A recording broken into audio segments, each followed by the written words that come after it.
पक्षी जो आप देख रहे हैं ये बगुले हैं। बगुला बहुत ही चालाक पक्षी है।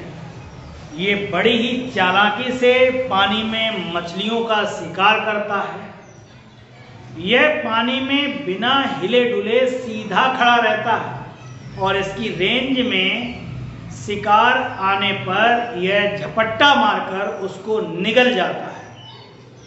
हीरोन बर्ड यानी बगुला का रंग सफेद, भूरा, नीला, काला होता है। बगुले की आंखें बहुत तेज होती हैं। यह रात को भी शिकार कर लेता है। पूरी दुनिया में करीब 64 प्रजातियां पाई जाती हैं बगुले की, जो अपने रंग और आकार से अलग अलग होती हैं। भारत में करीब 21 प्रकार के बगुले पाए जाते हैं, जिनमें भूरा बगुला सबसे प्रसिद्ध बगुला है।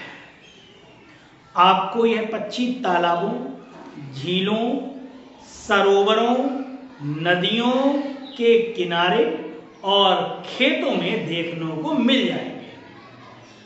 आचार्य चाणक्य ने बगुले के माध्यम से संयम और एकाग्रता का महत्व बताया है। बगुला एक टांग पर खड़ा रहकर मछली का शिकार करता है, जिससे यह सिखाया जाता है कि हर इंसान को अपने लक्ष्य पर ध्यान केंद्रित करना चाहिए और अन्य बातों पर ध्यान नहीं देना चाहिए। बगुला मछली का शिकार करने के लिए एक टांग पर खड़ा रहकर घंटों तक इंतजार करता है, जो संयम और एकाग्रता का प्रतीक है। चाणक्य नीति के अनुसार संयमित और एकाग्र व्यक्ति ही सफलता प्राप्त कर सकता है। चाणक्य की चिंतन विचारधारा यथार्थ और व्यवहारिकता की भावना का प्रतीक है। यह लोगों को जीवन एवं समाज की सच्चाइयों को स्वीकार करने एवं समझने के लिए प्रोत्साहित करती है, ताकि उन्हें नियंत्रित किया जा सके तथा सफलता के नए स्तर तक पहुंचा जा सके। चाणक्य की विचारधाराएं बहुत विशेष थीं। उनका मानना था कि भले ही कोई सांप जहरीला ना हो, फिर भी उसे जहरीला होने का दिखावा करना चाहिए। एक व्यक्ति को बहुत अधिक ईमानदार नहीं होना चाहिए। सीधे पेड़ हमेशा पहले काटे जाते हैं और ईमानदार लोगों को पहले प्रताड़ित किया जाता है। कोई काम शुरू करने से पहले हमेशा अपने आप से 3 प्रश्न पूछें। मैं यह क्यों कर रहा हूं? इसके परिणाम क्या हो सकते हैं? और क्या मैं सफल होऊंगा? जब गहराई से सोचने पर इन प्रश्नों के संतोषजनक उत्तर मिल जाएं, तभी आगे बढ़ें।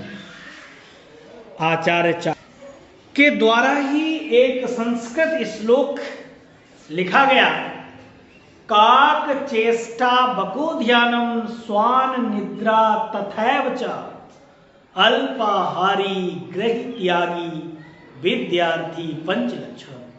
बड़ा ही प्रसिद्ध संस्कृत श्लोक है ये, और आचार्य चाणक्य द्वारा लिखा गया है, और यह श्लोक संस्कृत साहित्य में प्रसिद्ध भी है। यह विद्यार्थी के जीवन के लिए 5 प्रमुख लक्षणों को दर्शाता है। पहला, काकचेष्टा, कौवे की तरह प्रयास। बको ध्यानम, बगुले की बात कर रहे हैं, बगुले की तरह ध्यान। और स्वान निद्रा मतलब कुत्ते की तरह नींद। अल्पाहारी मतलब कम भोजन। और गृह त्यागी का मतलब हो गया कि घर से दूर रहकर। यह श्लोक यह भी दर्शाता है कि विद्यार्थी जीवन त्याग और समर्पण की आवश्यकता होती है। तो यहाँ पर इस श्लोक में भी उन्होंने बको ध्यानम, बगुले जैसे ध्यान की बात की है।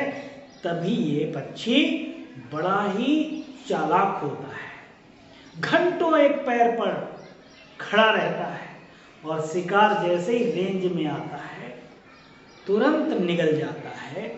ये बगुले की विशेषता है। Thanks for watching.